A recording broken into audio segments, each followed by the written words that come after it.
everyone, and welcome to Class of Heroes 3 Remaster. The Class of Heroes Dungeon Crawler series has a reputation for being old school and hardcore, and after playing this third game in the series, I agree that this tough reputation is well deserved. While we did get Class of Heroes 1 and 2, and also the Remaster 2G in the West, number 3 stayed in Japan until now. Publisher PQ decided to finally bring us the localized version, and my thanks to them for a game code so I could play it before the release date, which is September the 18th. I haven't played Class of Heroes 1, but I have played the revised 2G, which is probably the easiest entry point into the series. Class of Heroes 3 released 15 years ago on the PlayStation Portable and PS3 in Japan. The graphics reflect that era and the fact that it was mainly a portable title. I won't comment in my game discussion on the somewhat dated-looking style and design. That's a given.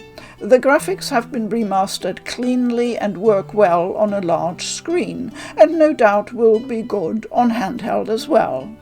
The big question: who will this game appeal to? I think we can all agree that old-style dungeon crawlers are rather a niche corner. Since this series is built on the style and principles of the classic Wizardry games, gamers who are familiar with and enjoy that franchise might lap this up. Also those who maybe have played some other dungeon crawlers, especially Japanese ones like these that I am fond of. If you're rather new to this genre but would like to give it a go, I still recommend 2G first. However, I call this video Survival Tips because I will chronicle my journey through Class of Heroes 3 so far. I haven't finished. This is not a short campaign. And I will highlight the things I have learned, the pitfalls, the gotchas, etc. I hope that this little survival guide will be helpful for you to decide whether this game is for you and help you make your first steps into one of the 3 schools. Let's dive in.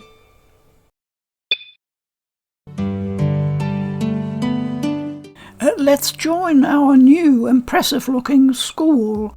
There are 3 different schools and you can select one.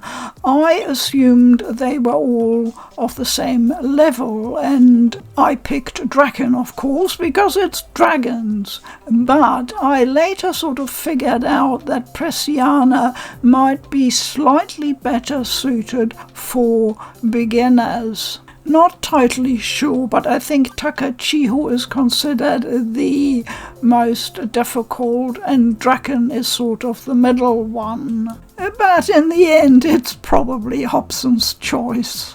Always best to go with what you feel suits you, what appeals to you.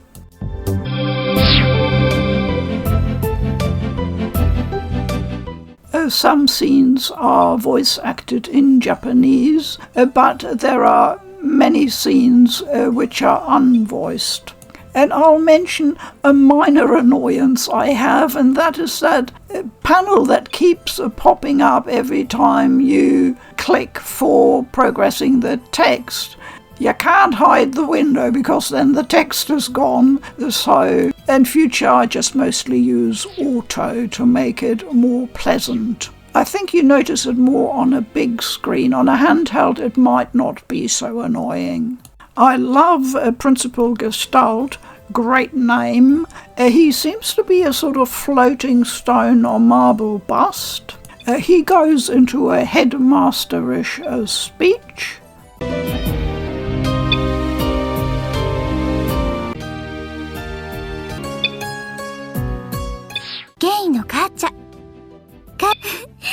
た天使のセレスティアを見るのは初めて。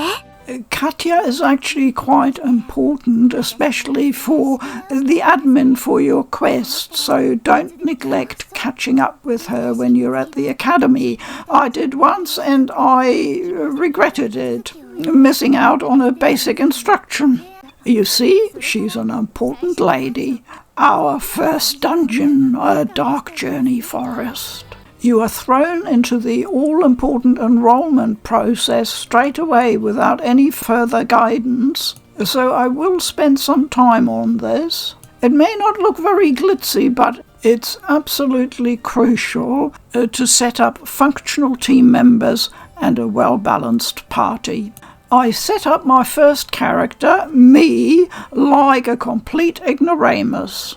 She's of the human race and studies the all-rounder subject common. Now that's not a bad combo actually. It may sound boring, but you'll see later it can turn out quite well. But the bonus points, you can see from a quick tally, only 9 bonus points, and I hadn't spotted that. There are 10 different races and 45 classes, but you only start out with a small selection of those and slowly unlock classes as you go, or subjects as they're called here because you're in school. The bad news is that there are very few support help files available on some basics like what are the races and their attributes, etc. The game basically assumes that you're familiar with the races, that you'll figure it out for yourself anyway. That is very much the approach here. You will have seen that I kept reloading the enrollment screen, i.e. I was re-rolling for better bonus points. Basically anything above 20 is pretty good in my book. The highest I have ever had so far was 32. But please don't think that this will automatically give you a huge advantage. I don't believe so. But what high bonus points definitely do is help you straight in the beginning when things can be really tough. Those extra points give you a bit of a buffer. I have taken some of my characters with very poor starter bonus points through to higher levels, above 20, and they're doing very well. You can see some quite fun and unusual classes here in the 3rd and 4th row of the panel. Those unlock once you've leveled up a bit. I very much recommend for the early part of the game sticking to your basic classes.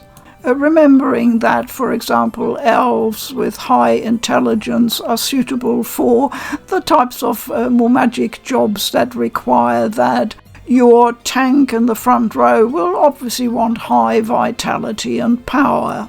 You can't go wrong with those basics. Gnomes, by the way, are an incredibly versatile class in Class of Heroes 3.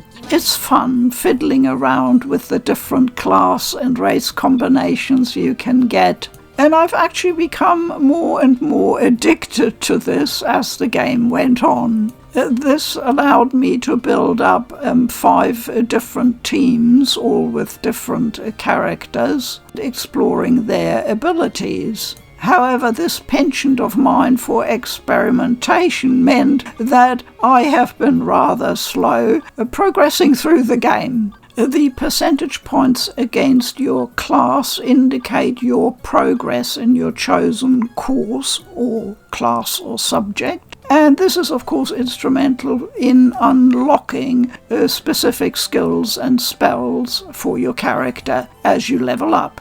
You can change your class or subject at any point in the game, but bear in mind that your percentage of skill achievement will be reset to 0. In other words, you're starting all over with your skills and spells. You can see this here with Shogor, whom I thought of converting to a gunner, a class specific to humans only and very useful for area attacks, but the cost of setting Shogul back to 0% was too much for me to bear. You're caught in a similar bind if you want to establish a new character while already well into the game. You will start at level 1 and have to train them up the hard way. Remember that when you change class, all your equipment is stripped and you might be caught in a dungeon without it, so be sure to re-equip. I'll finish enrollment for the moment by looking at Koolars. They are excellent as a thief, by the way, to start with. In Class of Heroes there are race-specific classes, and this is the one for Koolars. You don't have to use them, but I found them a very useful indicator for the type of weapon that suits this particular race best. Of course, with weapons you don't always get what you want, especially in this game. We'll look at that a bit later, but it's a very good signal as to the optimal type of weapon for this race. Race and equipment are both really paramount in Class of Heroes. Here is the Sage class for the Fairy. The feline Felper race can become a beast, and the Bahamoon a Dragonite. Diabolos a necromancer, and Celestia a fallen angel. This is a nice class with surprising physical attack power. Now to organise our students into a team. You see the basic Wizardry style arrangement of 6 slots. I keep the forward row on the left and the back row on the right. Beefy attackers go forward, weaker support characters go in the back row.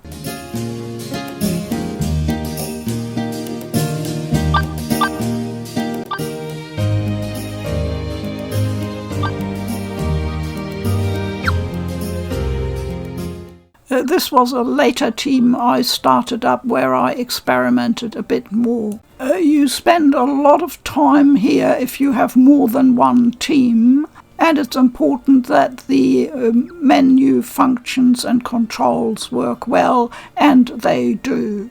I very much recommend not relying on just one party setup for 2 reasons. One is that you've seen the whole variety of races and classes, and there are a corresponding vast number of enemies out there with different abilities. So there's no way with just 6 party members you can cover most of the eventualities. So having a second backup team is a really good idea. The other reason is that you are at some point gonna get stuck somewhere in a dungeon. It is possible to send out a rescue party. The game has specific mechanics for that, and while I thought, oh, this is gonna be awkward, and I tried to avoid it, at one point I had to do it, and it actually worked really well.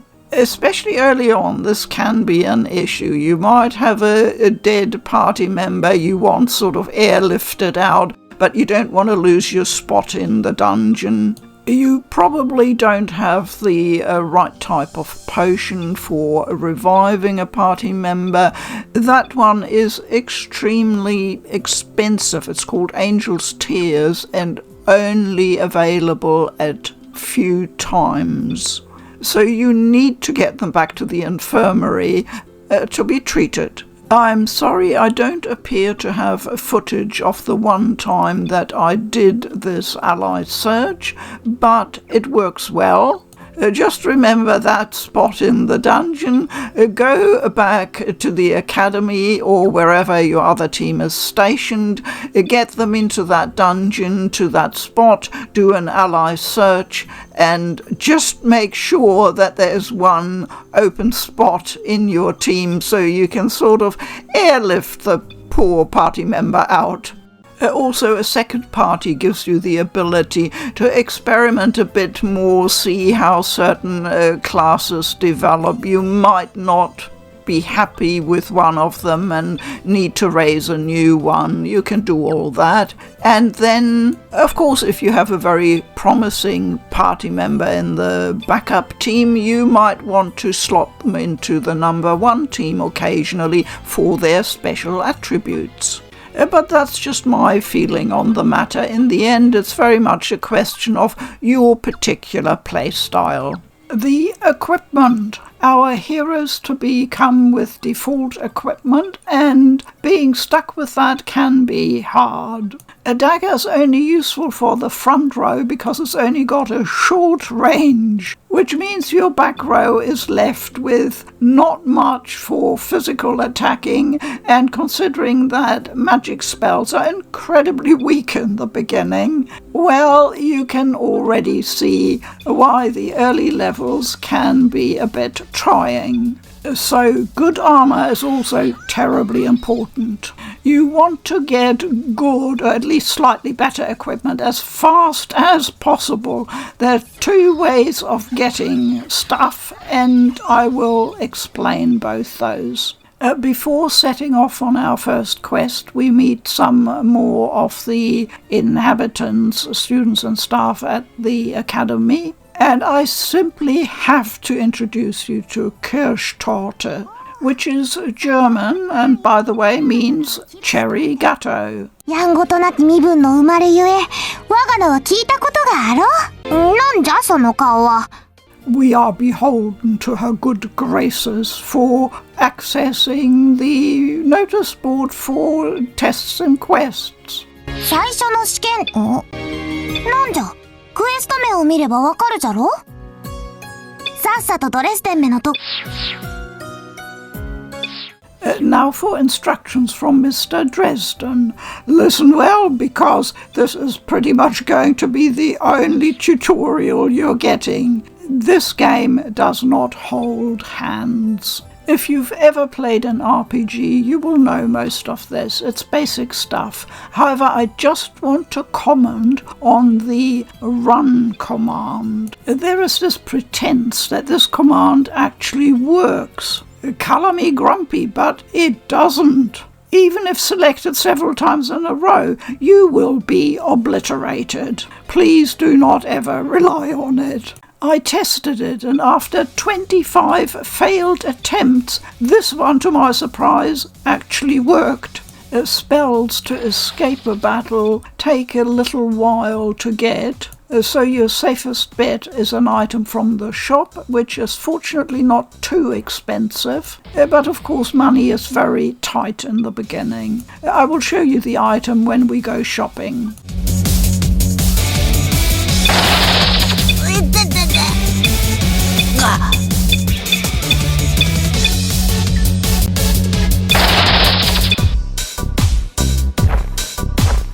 You cannot possibly fight every mob you encounter, especially on a map with stronger or new types of enemies. The encounter rate is actually higher.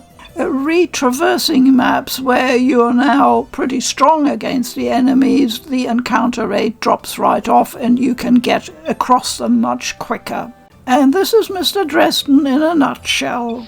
Compatibility is the affinity system, the relationships between team members. And honestly, I hadn't paid enough attention to it in the beginning. It's super useful. Do spend some time on that chart and try out various combinations that will give you co-op skills between party members. They are powerful and can turn a battle.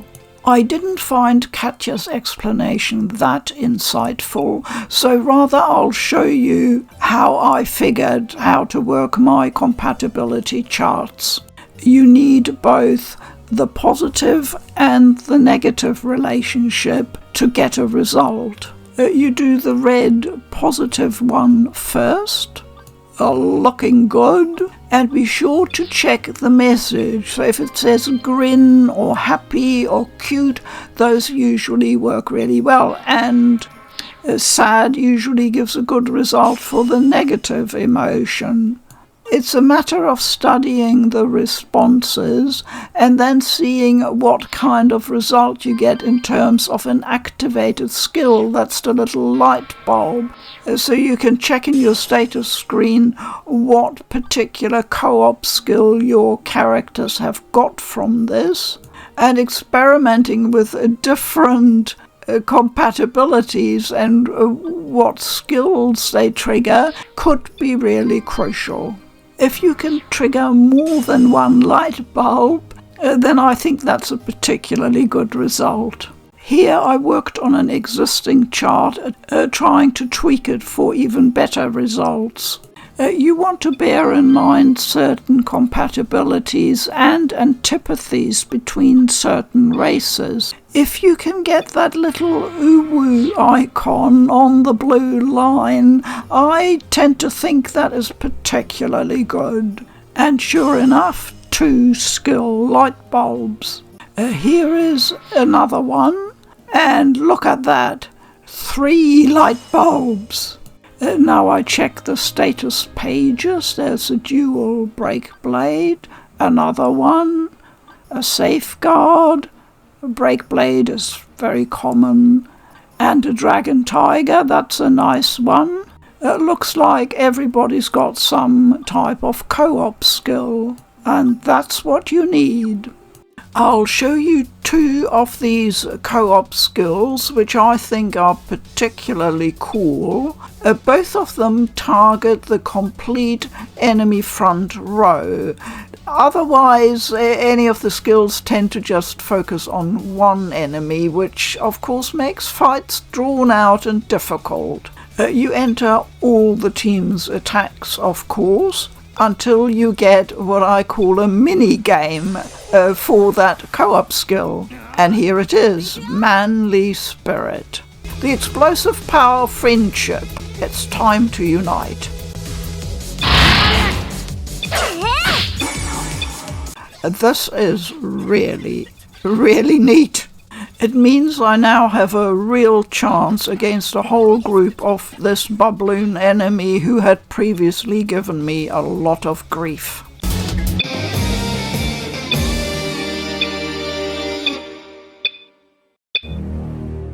Here is the strawberry milk co-op attack. A girl's only skill for those who have a very good, happy relationship with each other. You can boost those relationships, of course, in your compatibility chart.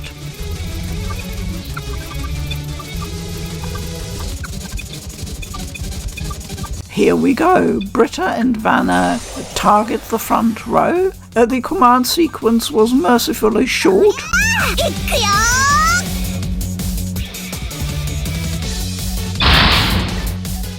These types of co-op attacks give you a real chance where otherwise you would probably struggle. They definitely help you level up faster. Let's do a dual break blade, a very powerful single attack.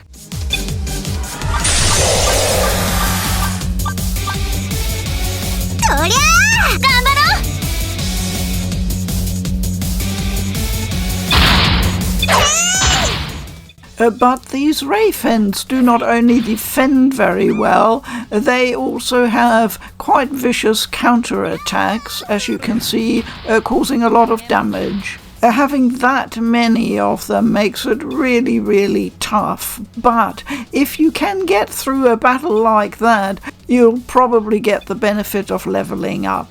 You've probably noticed how I'm using almost exclusively physical attacks. Because even at level 10, your magic capabilities are piffling. The quality of your weapons is paramount here. 2 great weapons, the Kaiser Knuckles and Tom's gun, carried the day. I only have one quibble about these co-op attacks, and that is that every time you have to enter the sequence for that mini-game, It does get a bit tedious, and I wished for an option to switch that off once you've done enough and proven you can do it.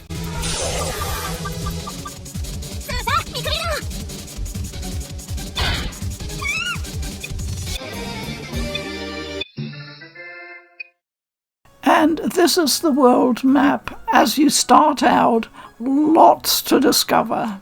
And here is something dragon cool. I was so elated once I got the spell for travelling between locations. You can fly on a dragon. Truly all mod cons. Here I needed to find the dungeon that would take me to the 3rd school.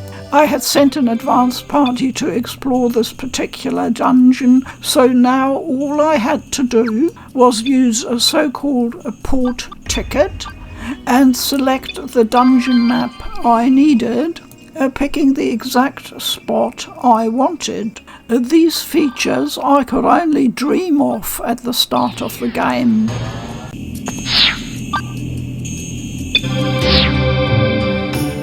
And here is the 3rd academy. I made it. Of course, I'm plunged straight into action again with another quest, a joint school battle. But that's a story for another day.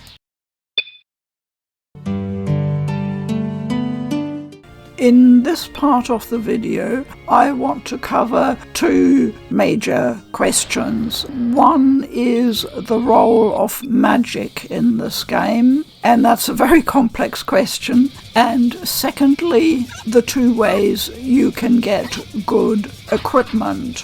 Before that, though, I would like to get just a few small fry topics out of the way. They may be small, but it only takes one issue to frustrate you. It impacts overall gameplay enjoyment.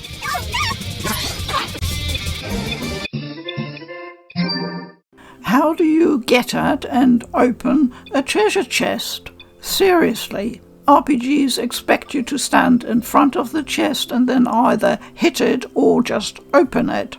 You need to step on top of the chest on that tile so you don't see it anymore, and then you check for it. Okay, it's pretty obvious, but I thought I'd mention it. We're lucky this chest is not trapped. Most are, and that's where you need your thief, of course, with high agility and luck. This is one way to find good gear. Most characters acquire the heating up skill, which allows you to press R1 at the right timing during a normal attack, and you can trigger a stronger attack. Well, I've tried, of course, but not with a lot of luck. Attacks happen very fast. You'd have to be sitting there watching like a hawk. I'm usually already thinking ahead about my strategy or what skill or spell to use next, so nah, it never worked for me. I don't bother with it. You can see the upcoming skills that you can get next, and that is rather neat. Using the resume command, you can return to your home academy, and often I don't actually have anyone stationed there, which would mean I can't use the facilities. So I just quickly created some characters expressly for the purpose of keeping the seat warm there. So let's have a look at how to keep the different parties out in the field moving around, being able to swap and change between them. I've already shown you the world map, but of course you can't use that until a bit later in the game. One really easy way, if you don't know where to go or what to do, is to quickly save and then choose title, suspend game. Yes, will take you back to the title page without having lost any progress. You can load that save file and go back to the same spot or resume with a different party somewhere else. Great suspend function. The other way is to simply click your action command on the map and bring up the check wait menu. Wait offers you either a return to your home academy or to change to another team, a bit like the resume function. Now, you may not wish to go back to your home academy, which means slogging back wherever you want to be through all those maps and dungeons, although that is a good way to get in some grinding exercise. In that case, you can use a home ticket. That will take you back to the location where you started out from, usually a town with the normal facilities. The disadvantage of home ticket is the price, which I think is 500G. That's a lot early on in the game. But by the time you get further afield, you usually are in a position to have enough money. I had high hopes for the monster catalogue in the library. However, I've been disappointed so far. Only the basic stats are available to me so far. I thought maybe it's a matter of defeating enough of each type of enemy, but I must have killed hundreds if not thousands of some of these. The problem really is trying to figure out what element they are strong or weak to. This is where the whole magic problem comes in, so I think we'll turn to that big topic now. By the way, don't walk past these small blue crystals. It means there's some kind of a goodie there to pick up. This lightning bug critter caused me untold amounts of trouble in the very early stages. It has a very nasty attack, and your magic defense spells are weak at this stage. I desperately tried to figure out what element to use against it. I was convinced Earth should be the answer, but any magic I threw at it only produced a 1 or 2 point hit. So basically you have to slog it out in the early stages and trust in your equipment. Good armor and good physical attack weapons are the key to survival. You need to hang in there until your skills and spells broaden and deepen out. I'd say the first 10 hours or so were a bit on the tough and monotonous side because you keep going back through the same few dungeon maps. If you're used to playing challenging dungeon crawlers, you'll probably just say, "So what?" But I thought I'd better mention it. Not everyone likes that kind of patience requirement. I'm used to basic color coding for the elements. Red is fire, blue water, green wind, brown earth, and then we have light and dark. But these enemies haven't read that textbook, not that I can see. Sometimes their attacks will give you a clue as to what element they might be using, so following the blow-by-blow battle account is actually helpful. I noticed that my magic got very slowly a little bit stronger as I leveled up. That's as expected. What I'm still not clear about is whether actual usage of your magic, consistent usage, will strengthen it. I think it does contribute, but I'm not totally sure how much. So I used magic when it's safe to do so, but otherwise rely on my physical equipment.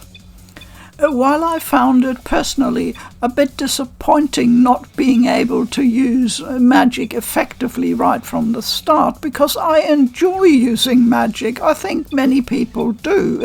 However, it is clearly not a flaw in the game.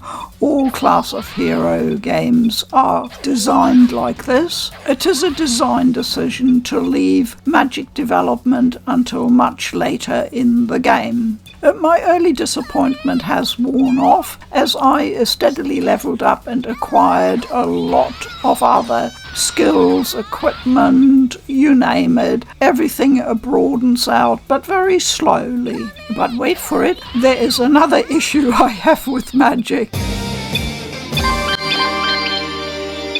You start out with the top 2 rows of classes. The second are your mancers, as I call them, or magic classes. You can choose from 5 different element classes. Compare that with other games, like for example Class of Heroes 2G, where you tend to have only one sorcerer, wizard, mage class in the beginning. Usually you have one healing class and 1 magic attack class. I have been very puzzled why they decided to branch out in this third game with a profusion of elemental magic classes. I felt it made my job a lot more difficult. You only have 6 team members. 2 or 3 of those will be physical and front row, especially since a tank is a good idea. And in the back row, I tend to have a healer, a thief, and then maybe 1 magic attack class.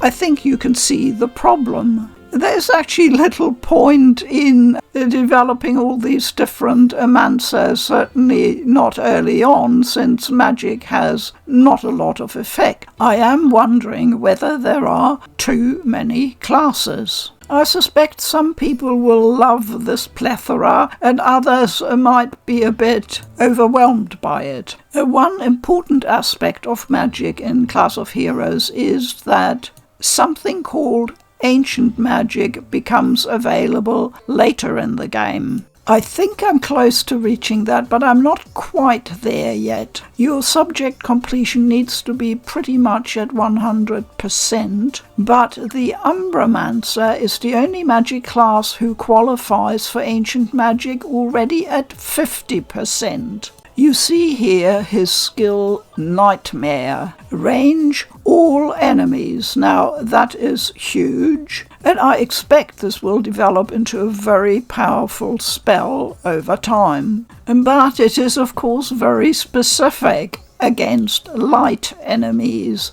just like the other elemental magic classes.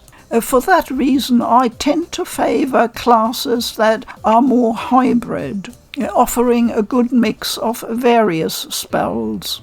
Shorgor, with the humble common class, has an unrivaled array of spells at his disposal. Sure, his magic abilities are only middling, but that is often good enough, and got me out of a pinch many times. As the levels increase, so the range of spells and skills also grows, even with the highly specialised mancers. All I can say is, ask me again, once I'm near the end game, what I think of magic in Class of Heroes 3. I just want to make it clear that healing magic is really exempt in that it's quite strong even right from the start and can easily be upgraded. I have already shown you how treasure chests are a good way of finding superior equipment. Additionally, you've probably noticed how after battles there is usually a good item drop, often including equipment. There's one more way of gaining access to equipment, and that is alchemy. Now, you will either love or hate crafting, and I guess it might be possible to get away with not doing any, but I would strongly recommend that you do at least a minimum. The chest and battle drop items are so random, it really makes sense to give alchemy a go, because you know exactly what it is you're trying to craft. I won't disguise that I think alchemy is a bit tricky in this game, and I don't mean difficult, I really mean tricky. I will explain all that in the last part of my video, which is coming up.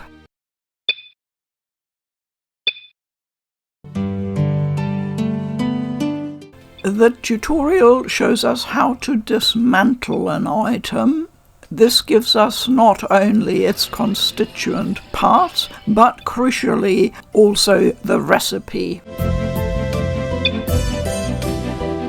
Katja is buttering me up because she knows that she is teaching me toddler alchemy here. A trial sling is pretty easy and straightforward for sure. What she doesn't tell us is that most recipes are far more complex and the ingredients often very tricky to source. I cut my teeth on alchemy with the Atelier series, so this system looks quite basic to me, but the devil is in the detail. Completing the tutorial is easy. Then Katya nonchalantly drops this killer bomb. No, this is not easy, and I will show you why. In alchemy, we deal with a profusion of materials, and it's essential to have a good menu interface to manage all this stuff efficiently. Plus, we need good, reliable information about the actual products we are trying to manufacture. This is the all-important handbook that will give you the recipes with the parts needed for synthesizing an item. I have a few basic ones there, as you can see. Gloves provide a defense of 2 points, so very much a beginner item. You will accumulate a heap of these low-level alchemy items, and the good aspect is that you can store them in your storage at the academy and still use them for alchemy. But there is no way to bulk manage them. You have to deal with each individual item. You can't select multiple items to either delete them or store them or whatever. This feature would be high on my wish list. I don't understand why they didn't put a bit more work into upgrading this menu management system for alchemy, where they did such a great job with the one for organizing your team members. I love crafting, but this messy system sorely tested my patience. You will constantly need to hop over to the store to buy some ingredients for completing the alchemy. And there's absolutely no integration between the alchemy section and the store section to make acquisition of items quicker and easier. You can't even tag items like in a shopping list, so you don't end up at the store scrolling through endless lists and then thinking, oh goodness, what was the third item I needed? I think you can probably hear my frustration. I went into mass production of small defensive items for most of my team. Relying on random drops of good gloves or hats is a bit of a lottery. And wherever possible, I try to upgrade the item immediately to strengthen it. While individual junk items are not terribly expensive, it all adds up. And alchemy turns out to be a bit of a money guzzler, but still way cheaper than buying the item on the store. I worked out that many items were only 1/10 or at most 1/5 of the cost of a store-bought item. The useful home ticket you can actually synthesize yourself very easily, assuming you got the item drop of a torn home ticket, but I found that the torn tickets worked actually just as well as a normal home ticket, certainly in the beginning, so I didn't bother. The port ticket, now that is super expensive, but again, I just used the torn tickets. And just look at the cost of that wyvern ticket. I just waited until I got that spell. You will have 2 or 3 people in your party who can heal, but I still recommend stocking up on some healing items, because those healing spells suck up MP points. So both healing and status removal items are a good little insurance. What is Maiden's Lotion? Well, have a look, it's a side fetch quest. Of course we did, and have a look at how delighted she is.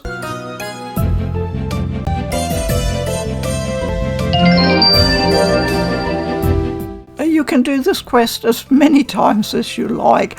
I found its usefulness limited because the friendship ring, I don't know, maybe I need to try equipping them on 2 people who are supposed to have a close relationship in a team. There are many different ways of achieving a goal in this game, and always something else you can try. I just want to point out that there are some differences in the item range and recipe range between the different shops. It would be nice to have at least some kind of hint system, but they all carry smoke bombs at only 50G, and I always stock up on those. Judging which battles to fight and which ones to run away from is a vital skill. Before returning to the subject of alchemy, I just want to show you some of the maps in Dungeons Beyond a beginner level. What I like is that they're a bit like puzzles, but they're not actual puzzles. There are traditional obstacles and weird layouts, and it tests your acuity and patience getting around them. But let's return to alchemy, the awkward arts. The problem with this alchemy lies in the recipes. There is no point in going out and buying a hugely expensive recipe for some fancy gear if you don't have that crucial torn or split or broken scrap item to use as the basis for your synthesis. And the chances of getting it are pretty low due to the random nature of the item drops. Materials you can usually buy in the shops. And the crucial scrap item can also occasionally have some confusing or mystifying terminology.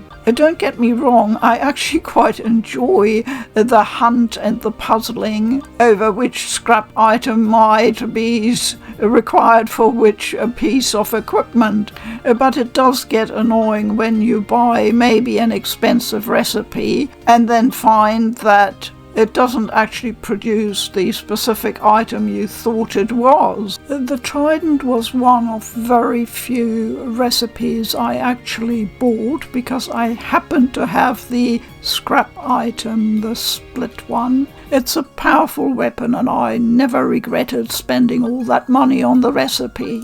Kusarigama, I should actually have that recipe because I dismantled this weapon I got as an item drop. But not many higher level weapons yield a recipe. The only way seems to be to purchase the recipe. I had the same experience with the powerful shadow barrel gun.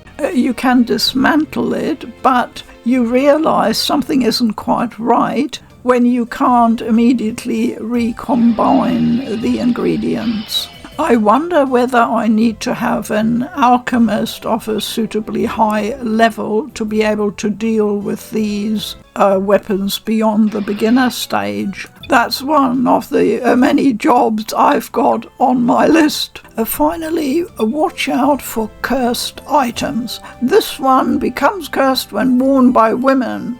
Ooh. Cursed items are of course quite common in dungeon crawlers, but I was really happy that so far I've only come across 2 or 3. You can uncurse these items in the infirmary, but those with a minus notation in them are somehow tricky and refuse even being dismantled as well. Maybe there is a way and I just haven't figured it out yet. This game can get its claws into you in all sorts of funny ways. And that's all I have time for today. If you have any questions about Class of Heroes 3 Remaster, I will do my best to answer them. I will proceed now to my summary. What did I like? What did I find problematic?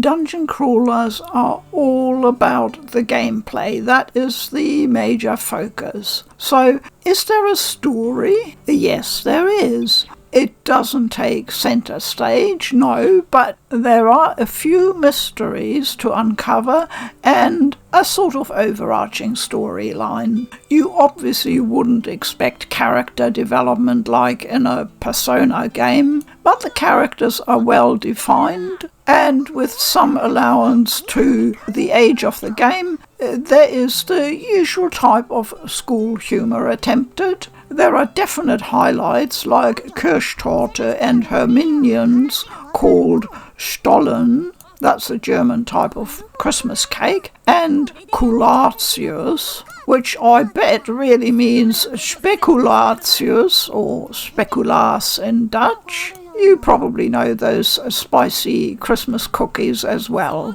Do I like the game? Yes, with some reservations.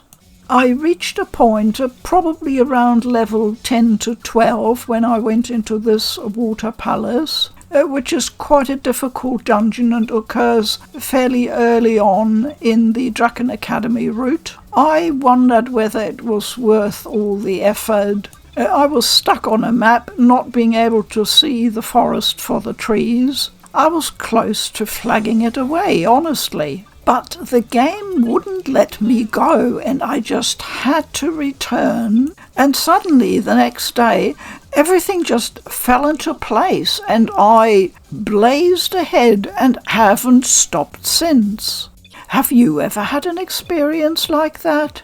I mentioned in my discussion that the first 10 levels, roughly 10 hours, can be rather plodding and tough, but I found after that the game just slowly opened out. It's the traditional style of dungeon crawling games, and it's not for everyone. This has to be an interim summary only, because I haven't finished the game. I have talked about my concerns over some decisions with the magic in this game, but that is the design of this game, to have late blossoming magic abilities, and I look forward to that part of the cycle. I have discussed the shortcomings in part of the menu system. They are an inconvenience and sometimes an annoyance, but they haven't put me off playing the game.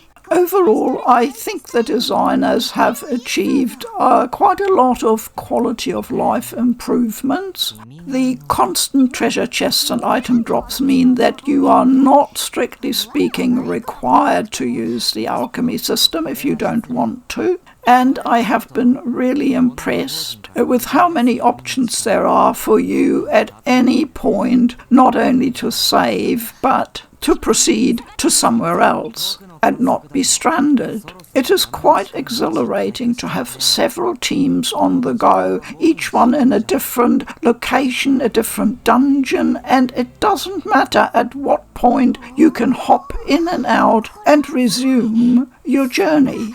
I've had moments when I thought, where is Team Alpha or Beta? And I looked around and finally found them in some dungeon I'd totally forgotten about, the poor souls. In the meantime, I'd managed to scrounge some more great equipment and was able to kit them out even better. All items and kit are shared across whatever number of teams you have. I am unfortunately now coming up against the item bag limit of 100. It looks like there are a few creaky leftovers from the dungeon crawling days of 15 years ago. But overall, my verdict is pretty positive, I think. There are some great battles to be had, and I remember individual ones, not just the boss fights. And the point that always clinches it for me is when I say this game is addictive.